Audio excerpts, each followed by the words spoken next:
तो hello everyone, welcome back to my channel life with Neha. तो फिर से आपका तहे दिल से मेरे चैनल पर स्वागत है। तो जैसे कि मैंने आपको पिछली वीडियो में बताया था कैलाश कैंसर हॉस्पिटल के बारे में कि हम वहाँ गए तो क्या क्या हुआ, और वहाँ से मेरी सर्जरी कैंसिल हो गई, फिर अगेन हम घर वापस आ गए।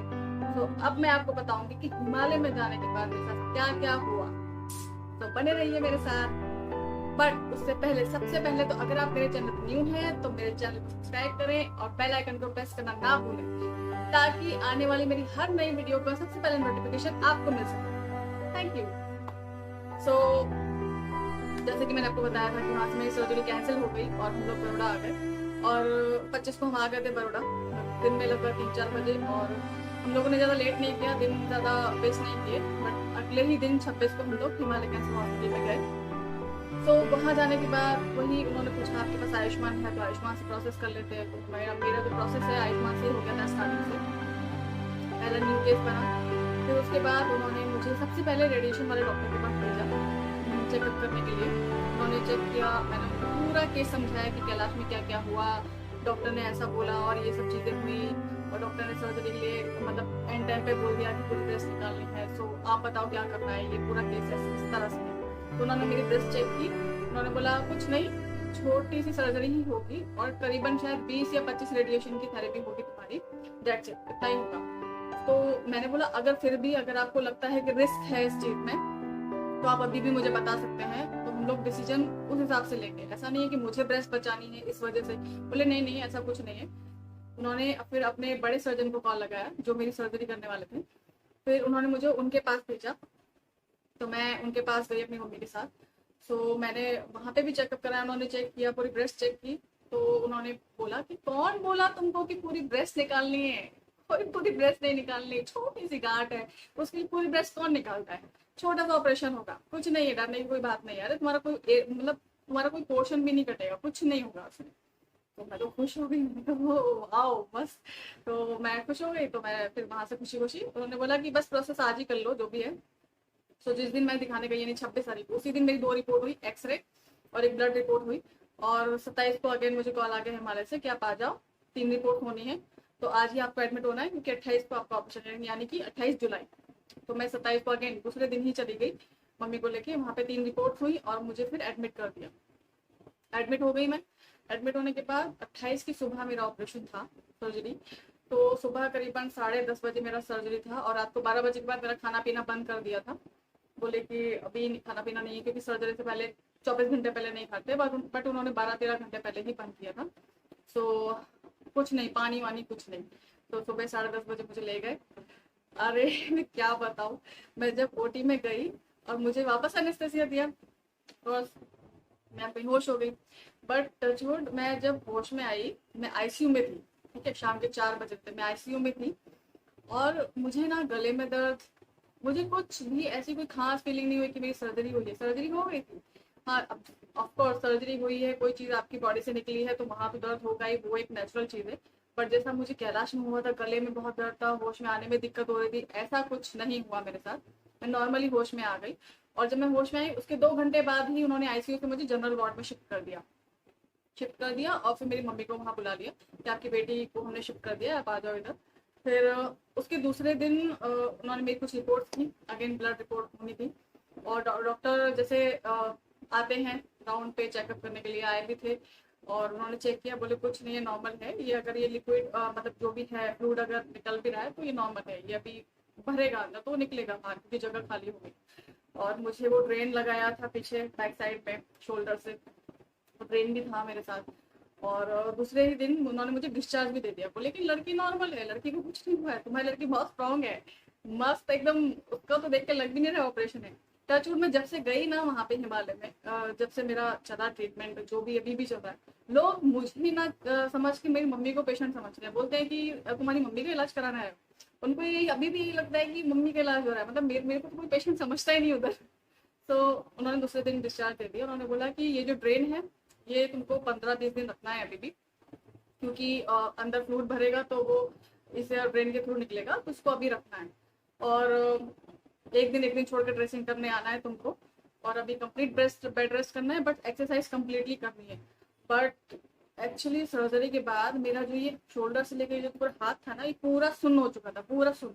मतलब ये उठ भी नहीं रहा था, मतलब मुझे फीलिंग सेंसेशन ही नहीं हो रहा था इसमें, इतना सुन्न हो गया था। दर्द, अथा दर्द था इस हाथ में और पूरा सुन्न हो चुका था। मतलब अभी भी ये इधर आधा हिस्सा तो सुन्न ही है मेरा। मतलब लाइक मुझे अभी भी सेंसेशन इसमें नहीं होता, आधे हिस्से में ही सेंसेशन हो रहे हैं। तो उन्होंने बोला था कि अगर तुम अभी एक्सरसाइज नहीं करोगी तो ये मतलब कि ये एकदम स्टिफ हो जाएगा, मतलब कड़क हो जाएगा, और फिर उसको थोड़ा सा मसल को मतलब नॉर्मल करने में फिर टाइम लगेगा। तो तुम इसको डेली एक्सरसाइज करो थोड़ी थोड़ी थोड़ी, तो ये नॉर्मल हो जाएगा और ज़रूरी भी है।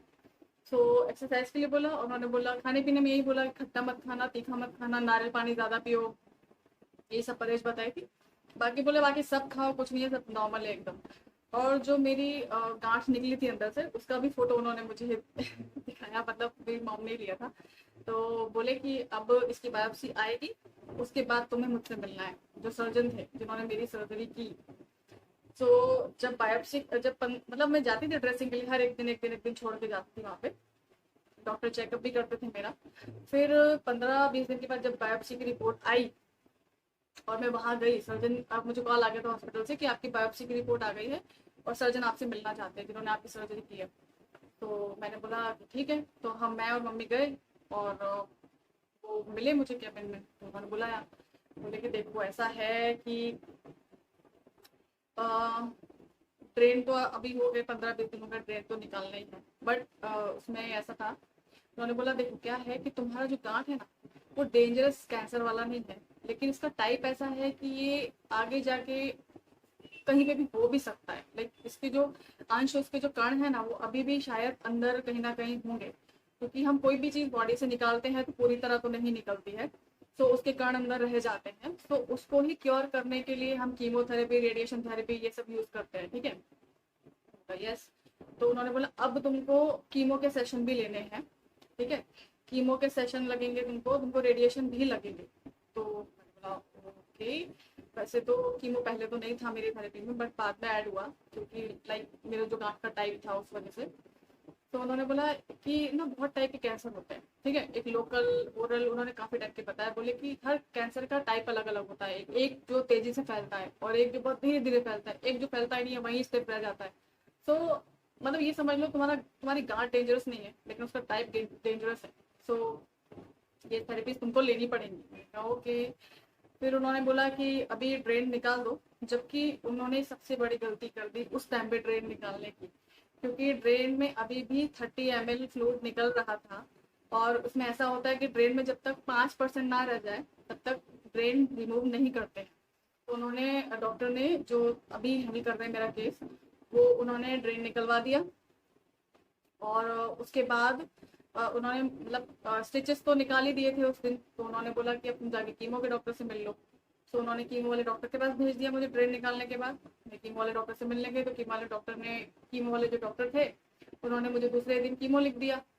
उन्होंने पहले ही बता दिया कि देखो मैं तुम्हें 4 सेट तो अभी दूंगा ही दूंगा, और तुम्हारी जो ER BR की रिपोर्ट मैं अभी करवाऊंगा, 4 सेट के बाद ER BR की रिपोर्ट काम आएगी। लाइक उसको देखने के बाद मैं डिसाइड कर पाऊंगा कि आगे मुझे तुम्हें ट्रीटमेंट कीमो का देना है या नहीं, या फिर ये 4 के बाद ये रफ है, बट अभी 4 के सेट तो देने ही हैं।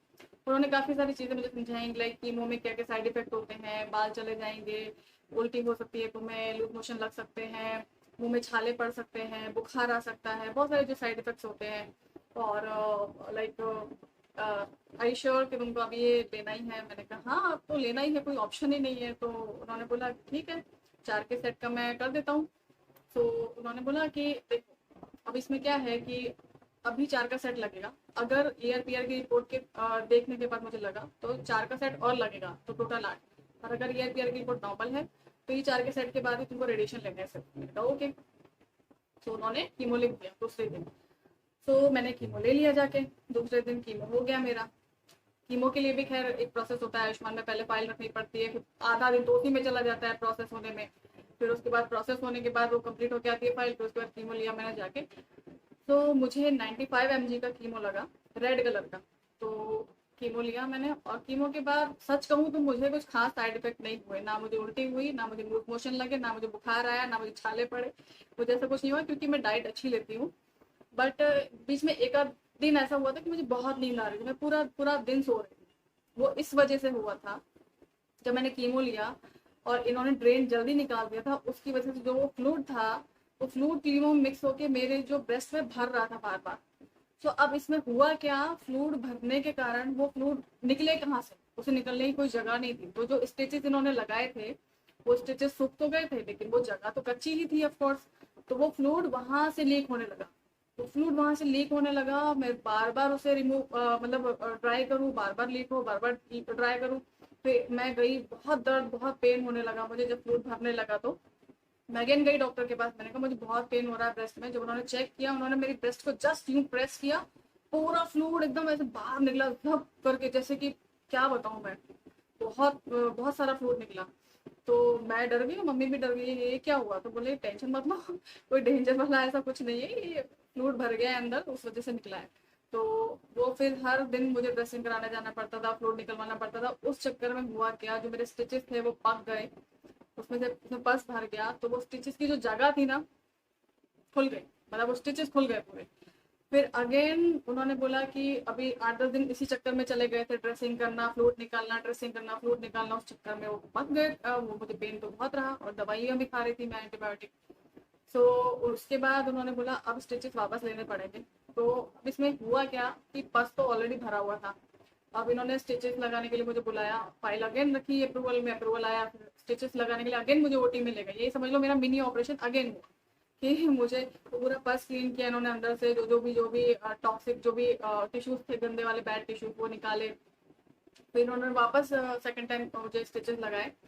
वो स्टिचेस लगाने के बाद मैं बता नहीं सकती, जितना दर्द मुझे सर्जरी के बाद नहीं हुआ था पहली बार, उससे कहीं ज्यादा, हद से ज्यादा दर्द मुझे सेकंड टाइम स्टिच लेने के बाद हुआ। और वो मुझे कम से कम 1 हफ्ते तक रहा, बहुत दर्द था।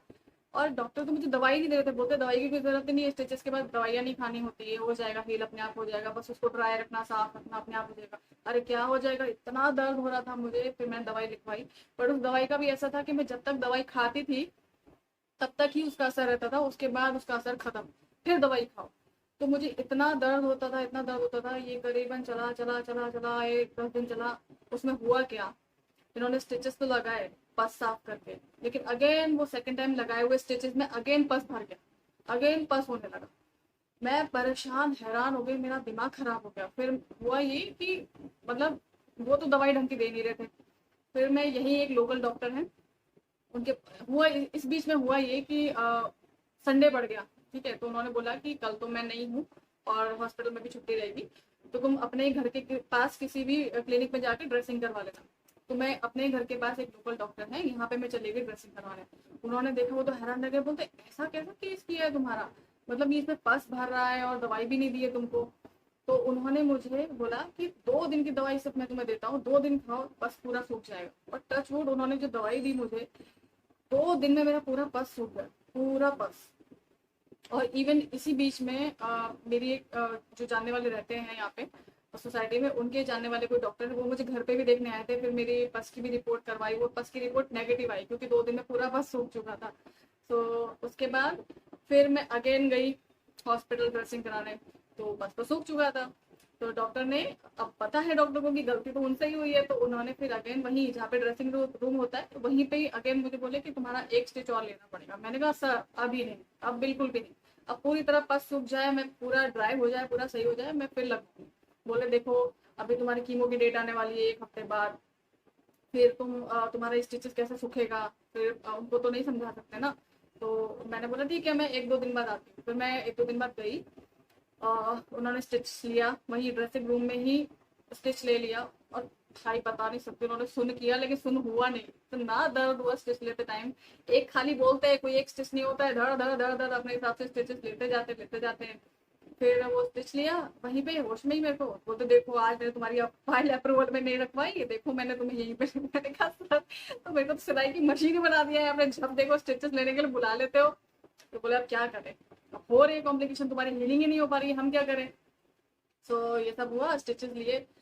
फिर उसके बाद मैं उस, हाँ वो थर्ड टाइम जो अभी स्टिचेस लिए हुए हैं उसमें पेन नहीं है, तो उन्होंने पहले ही बोल दिया कि अब पेन नहीं होगा, क्योंकि पस पूरा सूख चुका है ना, इन्फेक्शन नहीं है, तो अब तुम्हें इतना पेन नहीं होगा। ओके।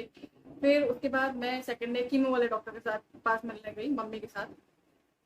तो कीमो वाले डॉक्टर को मैंने पूरी स्टोरी सुनाई कि ऐसे करके पास हो गया था, अभी भी मेरे स्टिचेस लिए हुए हैं ये वो।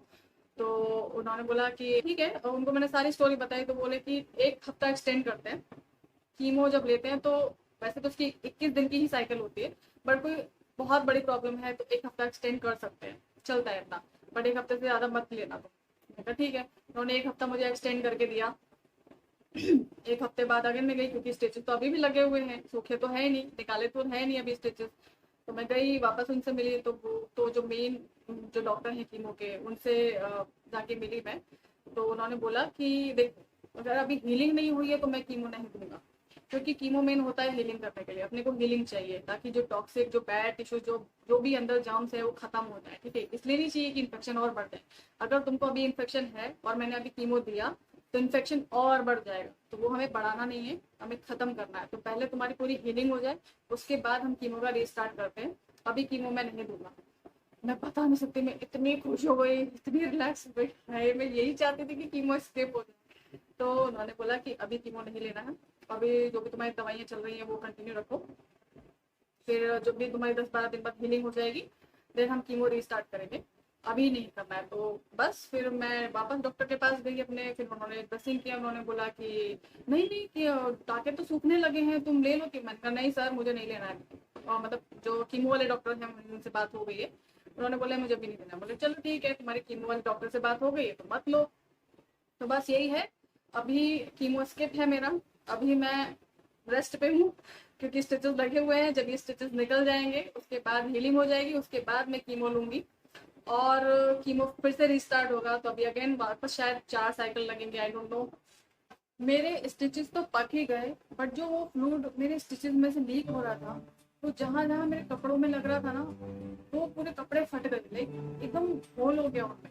यानी कीमो इतना तेज होता है, मतलब वो जो मुझे कीमो लगा था वो इतना तेज था, इतना तेज था कि वो कपड़े भी मतलब सारे फटने लगे, लाइक जितनी भी टी शर्ट थी उसमें होल हो गए, फट गए पूरे कपड़े। यानी इतना तेज था, यानी सोचो अगर वो कपड़े गला सकता है तो स्किन का तो क्या हाल करता होगा। तो वैसे भी डॉक्टर ने मुझे बोला था कि ये कीमो अंदर जो हम लगाते हैं, जो कीमो हम देते हैं, तो उससे जो भी मतलब मांस गलता है उससे, यानी कि आसपास जो टिश्यूज होते हैं, जो भी बैड टिश्यूज होते हैं, उनको गला के वो पूरा मतलब खत्म करता है। सोचो जब वो स्किन गलाता है तो वो कपड़ों का तो क्या ही हाल करेगा। मेरे सारे कपड़े खराब हो गए थे, यानी वो लीक होता था और मेरे कपड़ों में लग जाता था लिक्विड, पूरा एकदम चिर जाते थे कपड़े, एकदम ऐसे जैसे गल गए।